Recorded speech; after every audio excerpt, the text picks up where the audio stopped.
বাড়িতে রাতের বেলাতে আমি ক্যাপসিকাম আর আলুর তরকারি বানাচ্ছি, যেটা সিমলা মির্চ বলে। তো এই ক্যাপসিকাম নিয়ে নিয়েছি, এখানে টমেটো নিয়ে নিয়েছি, আলু এরকম লম্বা লম্বা করে কেটে নিয়েছি, এখানে একটা গোটা পেঁয়াজ আমি চপ করে নিয়েছি, আর এখানে নিয়েছি আমি একটা পেঁয়াজ, রসুন কয়েকটা আর টমেটো, এটা আমি এখানে বেটেছি। আর এখানে একটু হিং আছে আর গোটা জিরে। বাকি কী কী মশলা দিচ্ছি পরে পরে দেখাচ্ছি। কড়াই বসিয়ে দিয়েছি, সর্ষের তেল গরম করতে দিয়ে দিয়েছি। এটা দুপুরবেলা মা একটু বেগুন ভেজেছিল, সেই জন্য একটু তেলটা কালো কালো হয়ে গেছে। তো প্রথমে আমি এখানে আলুগুলো ভেজে নেব।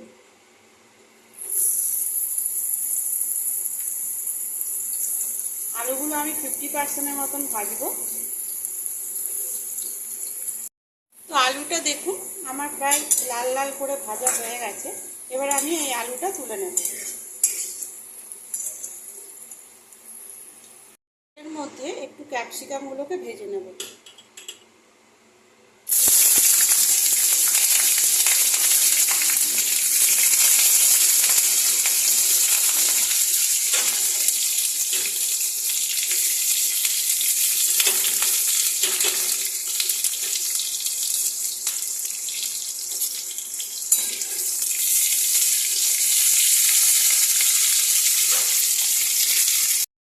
সিমলা মির্চটাও দেখুন ভাজা হয়ে গেছে। এটা আমি খুব বেশি ভাজবো না, কেন ক্যাপসিকাম তো নরম জিনিস, তাই হালকা ভেজেছি।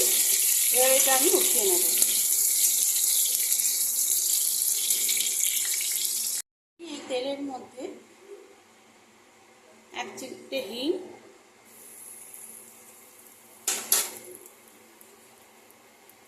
একটু গোটা জিরে আর 4টে কাঁচা লঙ্কা দিয়ে দিচ্ছি।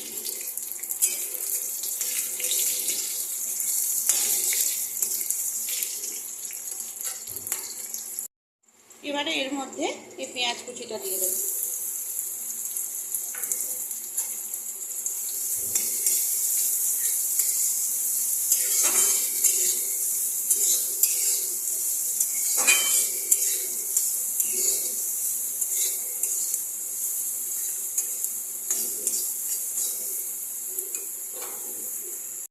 পেঁয়াজটা দেখুন একদম লাল লাল করে ভাজা হয়ে গেছে। এবার আমি এর মধ্যে টমেটোটা দিয়ে দিচ্ছি।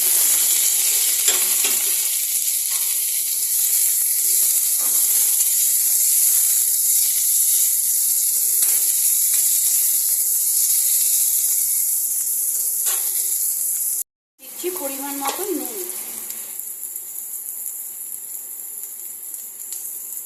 পরিমাণ মতো নুন দিচ্ছি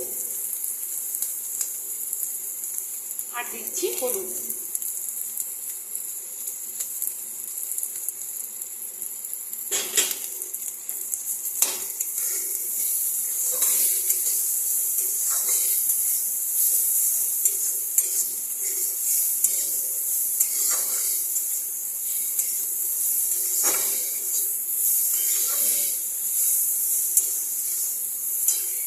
এবার এটার মধ্যে আমি যে এখানে পেঁয়াজ, রসুন আর টমেটো পেস্ট করেছিলাম সেটা দিয়ে দিচ্ছি।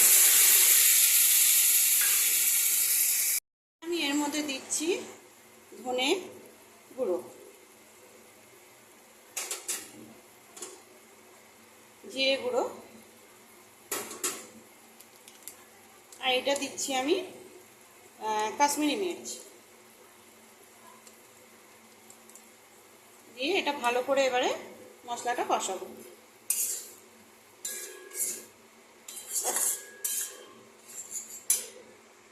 মশলাটা কষে গেছে, এবারে আমি এর মধ্যে দিচ্ছি কাসুরি মেথি।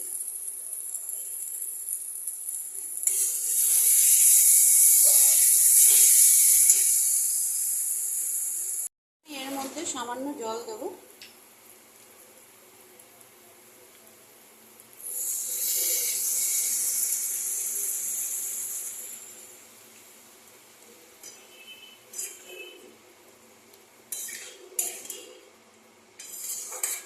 নিয়ে এটা আমি একটু ঢাকা দিয়ে দেবো।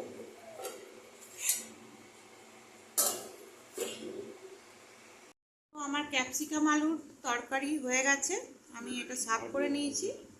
আর সাথে এখানে আমি রুটি নিয়েছি দুটো, এখানে একটা বেগুন ভাজা নিয়েছি আর এখানে নিয়েছি সিমুইয়ার পায়েস, যেটা আমি কালকে বানিয়েছিলাম।